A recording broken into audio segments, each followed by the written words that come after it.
Hey guys, welcome back to the channel. Today we're going to be modding our Machenike K600 LITE mechanical keyboard as we previously reviewed on this channel. You guys certainly seem to enjoy that video, and a lot of you actually requested that I show tutorials on how to modify it, how to open it up to access the PCB and the internals, the casings and all that, and I'll be showing you guys all that today. So before we begin, let's go over our components. Right here we have our trusty K600 LITE that I've been using for quite a while. They run on Otemu Browns as the switches. They are tactile switches, however, throughout the time I've been using them, they're not bad. As I've reviewed the sound previously, they got a little bit of that spring sound to it, but they're a little bit light for my taste. So today we're going to be adding custom switches that I got from MKB Malaysia. Shout out to MKB, great brand. Their staff was very helpful. You guys should check out their stores. These are the JWK T1 nylons. They are a tactile switch that bottom out at 67 grams. And they are PCB mount. They are 5-pin switches, but I'll also be showing you guys how to convert them into a 3-pin switch so we can fit it onto our... what is this again? This is a frame mount. It's a top mount keyboard, which is 3-pin compatible. Over here, on the other hand, we have some supplementary switches. These are Wuque Studio Heavy Tactiles. These, on the other hand, if I'm not mistaken, they operate at around 47 grams of force, but they bottom out at around 55 plus minus 10 grams of force. So as you can see here, we have two of them out right here. This is what the JWK T1 nylon looks like, if my camera can focus on it. As you can see, these are of the Wuque brand.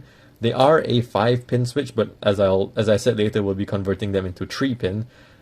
They do have the standard cross-shape stem. As you can see, let's do a quick raw sound test. So it's a rather silent switch, but definitely on the heavier side, which I kind of prefer.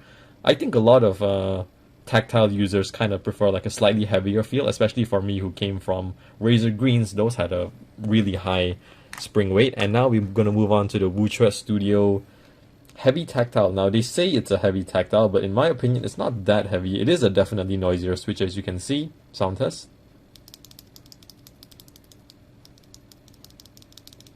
Yeah, it's definitely got some clack to it. These are of course also 5-pin, but these have the more box-shaped anti-dust kind of stem, and I'm going to be kind of mixing and matching them. As you can see on this keyboard, my idea is to have my main more used keys using the JWK T1s and the less used switches, for example like the numpad, as well as the lesser used keys like the right function keys and maybe some of the top function keys, to be using the Wuque Studio Heavy Tactile. And without further ado, let's get to modding. Alright, and one more component that we're going to be adding to our keyboard, as you can see here, we got it unplugged and ready to work on, is we're going to be transplanting our Asuka Soryu custom keycaps that were featured in my Razer Black Widow V3 modification video. In that video, we swapped out the default ABS keycaps for these PBT keycaps. I'm really hoping that it's going to improve the sound profile, as allow the RGB to shine throughout the sides. As you can see, these are way more translucent, especially on the sides of the keycaps. And yeah, without wasting any more time, I believe let's get to getting the keycaps off and getting with our modification. Alright, now that we got all the switches off, I think we can take a look at what the keyboard looks inside, and let's get a closer look. Alright, getting a closer look, we can see that these are indeed Otemu Browns. These are the newer Otemu Browns with the anti-dust kind of box stem switches, and as you can see, just from roughly around, I think what it was, half a year of usage, you can see like how dirty and grimy the keyboard gets. There's like hair in there. That's kind of this is a reminder for all of you gamers who don't really clean your keyboard. Give it a wash every once a year, I guess, at least. Even the stabilizers have some gunk in them. That's kind of disgusting. Oh well. But yeah, these are the default brown switches that it came with. Let's do a quick sound test without. As you can see here, that is the spring sound that the Otemu Browns are known for. A little bit on the softer side. These are like what, 45 gram bottom out. Yeah, these are pretty soft, not gonna lie. That's why we're changing them out, and let's get them cleaned. Alright, now the keyboard is finally clean. As you can see here, there are a few screws that we actually need to unscrew if we want to access the keyboard. The first one will be right here. We can zoom in here. Right. As you can see, there's one screw over there. The second one would be below that, over here next to the where the tab would be, these two. one below the space bar, one next to the shift button, one up here, one there. Yeah, if you want to access the PCB, you need to undo all these screws, and it's kind of a pain right now, so I'm not going to be doing that. But if you ever insist on doing anything like a foam mod where you insert random items, or even the sand mod into the frame itself, that's how you would do it. But today I'm going to be showing you how to remove switches. And the first thing I want to mention is that make sure your keyboard is hot swappable. I can't even mention how many times I've seen people destroy a soldered keyboard by ripping out switches that are soldered. Yeah, make sure it's hot swappable. You can find it on your manufacturer's page or something like that. And how to remove a proper switch. As you can see here, zoom in, I'm going to be removing this switch. We want to grab our switch puller. It is not this end, it is this end. Looking at you, Zem502, you told me that this was a flipping keycap puller. I'm gonna slap you, dude. Okay, so you want to grab these two ends right here, as you can see. You want to grab the two clips that hold the switch in on the top and the bottom. Alright, I'm gonna just put it flat so you can get a good view of it. Alright, zoom in. Let's see. Let's get a top-down view. You want to grab the top and the bottom clip, and you want to compress them slightly, just a little bit, and then once you feel them clip in, you should be able to pull it out straight. Let me just make sure I have a good grip on both the clips. Compress them, and you pull it out like so. Mine is a little bit tight because I think I probably have not removed them before. Come on, switch. God dang, it's a little bit stubborn. Okay, compress that, make sure it is centered. Okay. And just like that, it is out. That took a little bit more force than expected, but as you can see here, zoom in, this is what the inside of the PCB looks like. Mine is actually a 3-pin PCB, as you can see here. There are markings on two ends, but there aren't holes in there, so we're going to need to modify these switches, and let's get to modifying them. Alright, we are now on the last switch. We've taken out all the switches, as you can see. It actually took quite a while. Some switches were really stubborn, but like I said, it's important that you pull the two ends and you pull straight out to avoid bending the pins on the end of them. But yeah, it didn't take too long, only about like, what, 20 minutes? And let's get to the final one. Alright, let's see if this one is going to be stubborn or not. Alright, and this one didn't take too much effort to come out, and yeah, we officially have the Otemu Browns out of here, and now we'll be installing the JWK ones as well as Wuque Studio Heavy Tactiles. And looking at our keyboard, I'm having the idea of having the more prominent switches, like maybe spacebar, enter, shift, tab, to be the Wuque Studios, and the rest will just be JWK ones. And let's get to installation. Alright, now I'm going to be showing you guys how to convert a 5-pin switch into a 3-pin here. As you can see here, I got my high quality precision cutters that I got from the hardware store for $15. Alright, so as you can see here, if you can focus camera, come on. Alright, we got the two metal pins right here that we definitely do not want to remove. We have the main stud or stem in the middle, and we have these two support stems that come on PCB mount switches. So we're just going to be very carefully. I see if I can get a vertical view here. Ideally you want to get like some form of really small pliers. Right here I have a decent size one. Focus on the pliers camera, thanks. You want an end that's kind of like sharp, as you can see here. Right, and you just want to barely clip the edges. So right here you fix it on, have it flush with the switch itself, and it's as simple as pressing as hard as you can, and that's it. That's how you clip a switch. And we do the same to the other side. Let me rotate that real quickly, move it to the other end, as you can see, right as so. Clip it, and yeah, you've just converted a 5-pin switch into a 3-pin switch, and we'll be installing them on our boards. Alright guys, as you can see here, we've already installed a few of our Wuque switches. As you can zoom in here, everything is looking fine and dandy. They're actually really, well, I kind of like the sound that they make, and the dust covers, the dust cover stems do, I kind of like these shapes, but we have run into a catastrophic problem here. As you can see, the JWK T1s, despite there being actually nothing wrong with the switch at all. I just figured this out after like 3 hours of despair. Look at these stems right here. They're actually fatter than your average Wuque switch, as you can see here. This is a Wuque switch which shares the same thickness as an Otemu switch, which is what the board came with. It's so unnoticeable. It's like on the camera it's even visibly, I can't even see it actually. It's unnoticeable, look at that. But the big issue is that this is an Otemu board right here. This is an Otemu board. Apparently switches like Kale, Gateron, and anything that isn't a bee's dick worth of a length will not go in. The JWKT ones just refuse to go in. Yeah, and there was no way I could have known this. If anyone knew that this was common knowledge, please leave it down in the comments. But yeah, looks like we're gonna have to get replacement switches, boys. And I'll see you guys tomorrow. One day later. Alright guys, I'm back from the Switch store and I actually got myself some MMD Holy Panda V3s. Actually very interesting find. I was going through like the potential options to replace something that would be similar to the JWKT ones. And I actually looked through quite a few. Looked through Otemu Limes, Otemu Pandas, even considered the Wuque Silent Tactile, but at the end I settled for pre-lubed MMD Holy Panda V3s. These I believe actuate at around 55 grams of spring weight and bottom out at 62, so they're slightly lighter than the JWKT ones, but definitely a heavier tactile switch. They're actually pretty silent because they're lubed, but if I start hitting it, you can hear the sound.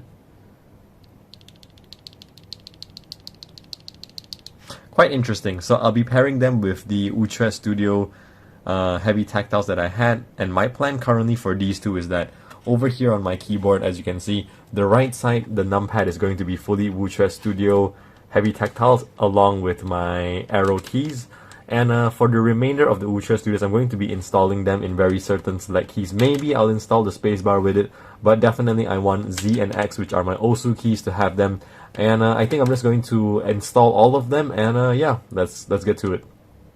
Alright, and as you guys can see, the Holy Pandas have been inserted into the board. The design I went for in terms of switch placement is my Z and X keys, my Osu keys will be the Wuque Studio, as well as the entirety of the right side of the board. This actually took me quite a while.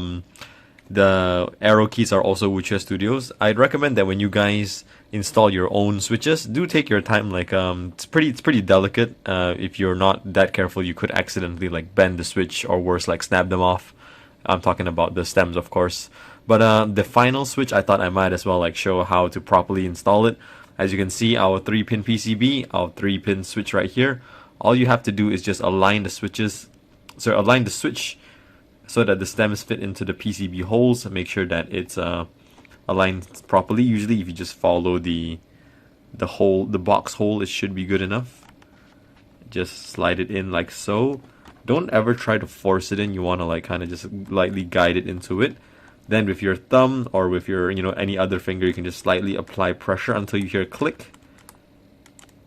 Or sometimes you don't. That's fine. If you want to apply a little bit more pressure you want to apply uniform pressure essentially. You don't want to apply it to any one side of the switch, so you want to just apply it downwards like so.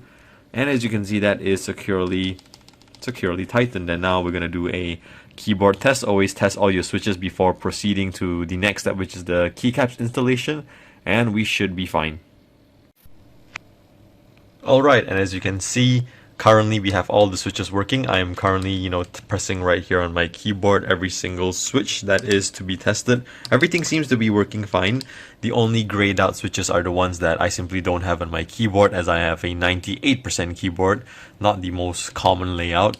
And the only thing that is right here, that's my function key, but that never really functioned on this website anyways, but it functions fine. It definitely works. So before you guys move on to the next step, always make sure you test every single individual key so that nothing happens. You might want to test their consistency, try to hit them a few times. But other than that, so far it's actually looking really good. The Holy Pandas are actually a little bit heavier than I imagined them when I got them at the store. I guess when you really place it into the PCB and when it's properly seated and steady, it does have a little bit of weight to them, and that sound is just kind of crisp.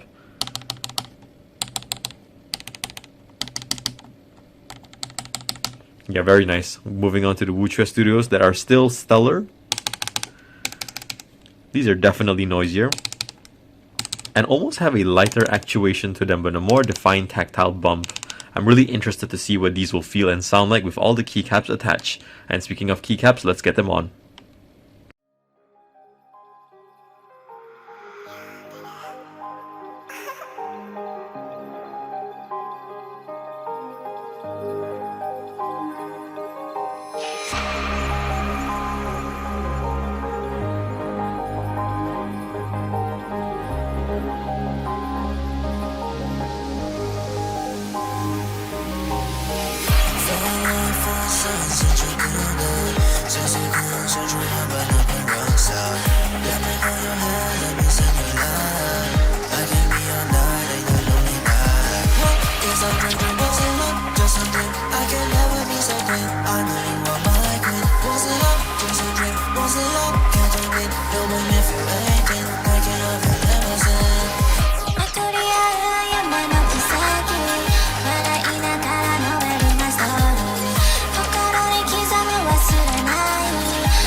Alright, now that we've assembled all the keycaps into the keyboard, it's looking mighty fine actually, and it's almost exactly like how I envisioned it.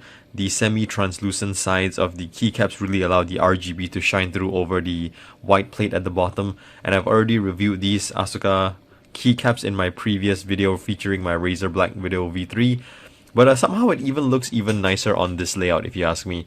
How it transitions from red towards the left side and having a little bit of black accents towards the right. And for its feel and sound, I think we're gonna just have a little bit of a sneak peek at how it goes.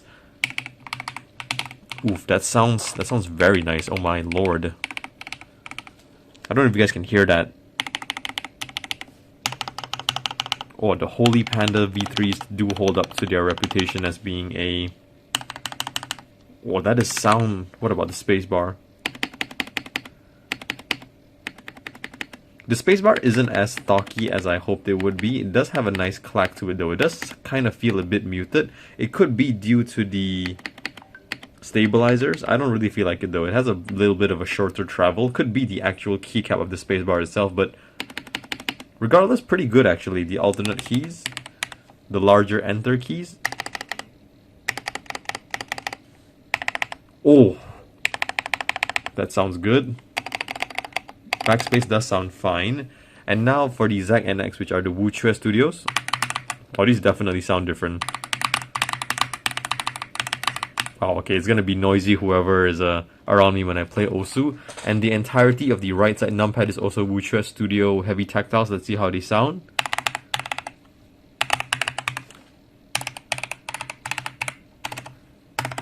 Oh, that one sounds good.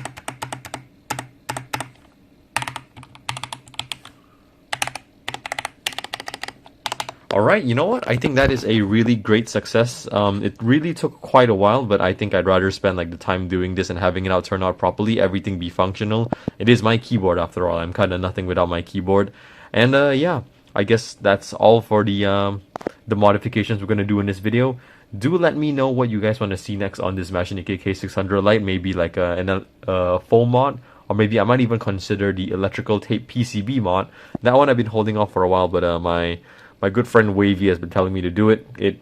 He says it has a great impact, but I don't know.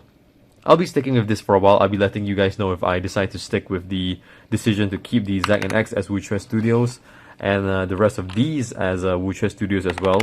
But honestly, I'm really liking the MMD Holy Panda V3s here.